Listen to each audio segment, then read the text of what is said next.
जय श्री राम कृष्ण वंदे जगत गुरुवम भजन भागीरथी काविल परवाह में आप सर्व आत्मीय बंधुओं का हार्दिक स्वागत है, अभिनंदन है। सदा की भांति आज की नित्य सत्संग का प्रसंग है घट घट आतम। स्वामी अचल राम जी महाराज, स्वामी अचल राम जी महाराज अचल राम भजन प्रकाश का भजन है घट घट आतम घट से न्यारा। अचल राम ग्रंथरावली से उद्धृत हैं, जिनके व्याख्याकार स्वामी राम प्रकाश आचार्य अच्युत। राम राम। स्वामी हरिराम जी महाराज की जय। स्वामी अचल राम जी महाराज की जय हो, जय हो। वर्तमान आचार्य श्री को प्रणाम, सर्वपूर्व आचार्यों को नमन करते हुए आज हम भजन और उनकी व्याख्या करते हैं। घट घट आतम घट से न्यारा, जैसे जल में दर्शे तारा। घट घट आतम यानी सत्य चेतन सर्व जीव जंतु देहधारी दृश्य नाम रूप में सर्वत्र व्यापक परिपूर्ण आनंद घन है। और घट से न्यारा वह देह नाम रूप प्राण इंद्रिय अंतःकरण सबसे भिन्न अतीत निष्प्रभ अलग परे दूर है। जैसे आकाश सर्वत्र व्यापक होते हुए भी सर्वदा निर्लेप है। दर्शे तारा यानी तालाब या समुद्र जल स्थान के जल में आकाश से तारामंडल चंद्र सूर्य देखने में आते हैं, किंतु वे जल से आर्द्र नहीं होते हैं, नहीं वे हिलते डुलते हैं अथवा भीगते हैं, क्योंकि वे सब तरह से भिन्न दूर निर्लेप केवल आभास रूप नित्य अलग है। दर्शे दिखते हैं, भासते हैं। भावार्थ चत चेतन घन आत्मा सर्वत्र सर्वज्ञ सभी योनियों के घट घट में होते हुए भी सबसे अलग एवं निर्लेप है। जैसे किसी जल से भरे पात्र अथवा सरोवर में रात्रि के समय आकाश तारे उस सरोवर में प्रतिबिंबित होते हैं, किंतु वे तारे उस पात्र में भरे जल अथवा सरोवर के जल से बिल्कुल अलग है। अगर पात्र के जल अथवा सरोवर के जल में कुछ विकृति भी आ जाए तो भी आकाश तारा गणों जो कि पात्र के जल सरोवर के जल में दर्शित हो रहे हैं में कुछ भी विकृति नहीं आएगी, क्योंकि वे तारागण उन तत्व पदार्थों से अलग है, निर्लेप है। ठीक इसी प्रकार आत्मा भी अपने मूल स्वरूप में स्थित है। वह इन नाना शरीरों में भिन्न भिन्न रूपों में दृष्टि गोचर होता है, किंतु वास्तुतः वह इन सभी रूपों से अलग है। वह निर्लेप है, जैसे कि सरोवर के जल में तारा। तो पहली कड़ी में बताया है कि आत्म एक समका बहुभौती चारों खानी 84 जाति नाना शरीर उसी से भासे आत्म एक सकल प्रकाश।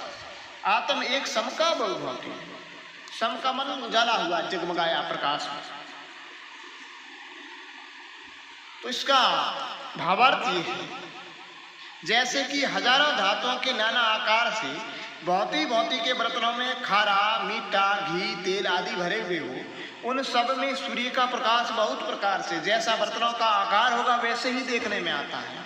ऐसे ही सार खानी 84 लाख जीव योनियों में एक आत्म परमात्मा का प्रकाश ही ज्योतिर्मान है। एक ही आत्म तत्व भांति भांति से नाना शरीरों में प्रकाशित होकर भासमान होता है। ये जो सारे अवस्थाएं अंडज पिंडज जरायु और उद्भिस, ये सारा अवस्थाएं होती हैं।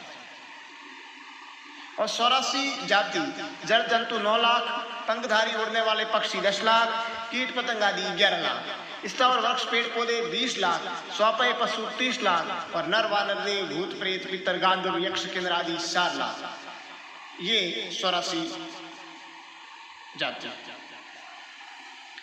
अव्यक्त आप सभी पहचाने, जिसका गुण गोचर नहीं जाने, गुण गोचर के बाह्य माही व्यापक नित्य अलग गोसाई। अव्यक्त यानी ईश्वर ब्रह्म जिसे व्यक्त नहीं किया जा सके, जिसको हम निराकार मन वाणी से परे बताते हैं, अवाणी अनामी भी कहते हैं। अव्यक्त आप सभी पहचाने, जिसका गुण गोचर नहीं जाने। गुण यानी रजोगुण शतोगुण और तमोगुण, ये स्वभाव। गोचर 5 ज्ञानेन्द्रिया 5 कर्मेंद्रिया 5 प्राण सार अंतःकरण। गुण गोचरता समस्त इंद्रिय अंतःकरण अपने गुण विषय क्रिया सहित। व्यापक यानी बाहर भीतर ऊपर नीचे चौओर जो भरा हुआ है, फैला हुआ है, ढकने वाला, उसको व्यापक कहते हैं। अलख जो लखा ना जा सके, यानी जो मन इंद्रियों द्वारा लखा नहीं जा सके, जानने में नहीं आवे, वो साई इंद्रियों का स्वामी, गोचर, प्रेरक या इंद्रिय रक्षक कहते हैं, जिसको साक्षी भी कहा जाता है। भावार्थ यह है कि स्वयं ब्रह्म अव्यक्त स्वरूप सभी का दृष्टा, सर्व का साक्षी है, किंतु इंद्रिय, अंतःकरण, प्राण अथवा तीनों गुण अपने ग्रह विषय द्वारा उनको कोई नहीं जानते हैं। वह चेतन तत्व गुण गोचर आदि के अंदर बाहर सर्वत्र नित्य व्यापक है। वह अलग, अनंत, अपार, सबका स्वामी, सर्व रक्षक, समस्त प्रेरणाओं का प्रेरक, अधिष्ठान, परमात्मा। बुद्धि बोध करावे सोही चिंतवन मनन उसी से होई, अहंकार ममता दिखलावे अंतःकरण में आप नहीं आवे। यानी मन संकल्प विकल्प करने वाली जो वृत्ति है उनको मन कहते हैं। मन एवं मनुष्यानाम बंध मोक्ष कारण हो, मन ही मनुष्यों के बंध और मोक्ष का कारण है। बुद्धि सर्व वस्तु नाम रूप गुण क्रिया का बोध रखने की वृत्ति है, वो बुद्धि है। चिंतवन सर्वदेश काल वस्तु गुण धर्म का चिंतन करने वाला चित्त। अहंकार प्राप्त अप्राप्त भौतिकवाद की अहंता वृत्ति से अहम भाव। ममता तृष्णा का उपस्वरूप, सर्वत्र अपन तव मेरापन रखने की वृत्ति। ममता जो अहंता की पोषक तथा तमन्ता के विलोम स्वरूप से रहती है। मेरा मेरापन अंतःकरण, मन बुद्धि चित्त अहंकार सार भाग में होकर अंत सूक्ष्म शरीर की प्रक्रिया का निर्वाह करने वाले अंतःकरण। भावार्थ यह है इस चरण का कि सत्य चेतन आत्म तत्व सात्विक भाव से उत्पन्न होने वाले सार अंतःकरण में सक्रिय होकर चेतना प्रेरित करता है। बुद्धि में व्यापक होकर वही बोध करवाता है। चित्त में चिंतन उसी के आधार से होता है और मन में संकल्प विकल्प की मनन मनोती उसी के चेत से होती है। अहंकार ममता दिखलावे अंतःकरण में आप नहीं आवे। अहंकार अथवा ममता वृत्ति से अहमता तवता ममता भी वही दिखलाता है, किंतु आप अंतःकरण के अधीन संकल्प बोध में नहीं आता है। वह सर्वथा निर्लेप दृष्टा साक्षी होकर प्रेरित करता है। मन अरु प्राण चलावे वही, मन अरु प्राण का आत्म सोई सोई अचल ब्रह्म तुम जानो, लोक उपासे उसे मत मानो। अर्थात स्वामी अक्षरराम जी महाराज परम तत्व चेतन ब्रह्म का लक्ष्यार्थ कथन करते हैं। वो परम चेतन मन और प्राणों को चलाने वाला प्रेरक है। मन और प्राणों का प्रेरक आत्म अर्थात प्राणों का प्राण, मन का मन, साक्षी दृष्टा अधिष्ठान वही है। हे मुमुक्षु, उसी अचल ब्रह्म की पहचान करके मान्यता करो। अन्यत्र लोग जिस बहिरंग धारणाओं से आन उपासना करते हैं उसे तुम जिज्ञासुगण मत मानो। अपने लक्ष्य की तरफ ध्यान देकर अपने स्वयं स्वरूप परमात्मा को जानो। इस पद्यांश का मुख्यतः सार यह है कि स्वामी अक्षरराम जी महाराज परमार्थ स्वरूप ब्रह्म आत्म का परिचय कथन करते हैं। हे मुमुक्षु, घट घट सर्वदेधारी नाम रूप में व्यापक समावेशित आत्मा है। वह शरीर में रहते हुए भी घट से अलग साक्षी दृष्टा है। जैसे आकाश के तारे जल में प्रतिबिंब रूप से झलकते हैं, किंतु वे जल से सर्वथा भिन्न नभमंडल में चमकते रहते हैं, उसी प्रकार एक ही आत्म तत्व विभिन्न देश स्थान में चमकता होता है।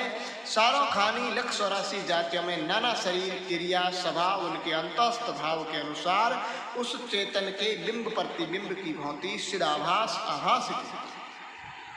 वह एक ही परमात्मा सर्व में प्रकाशित होता है। वह अव्यक्त रूप से सर्व का दृष्टा साक्षी समस्त कण कण ब्रह्मांड को जानता है, किंतु उससे प्रकाशित गुण गोचर मन प्राण इंद्रिय आदि उसे नहीं जानते।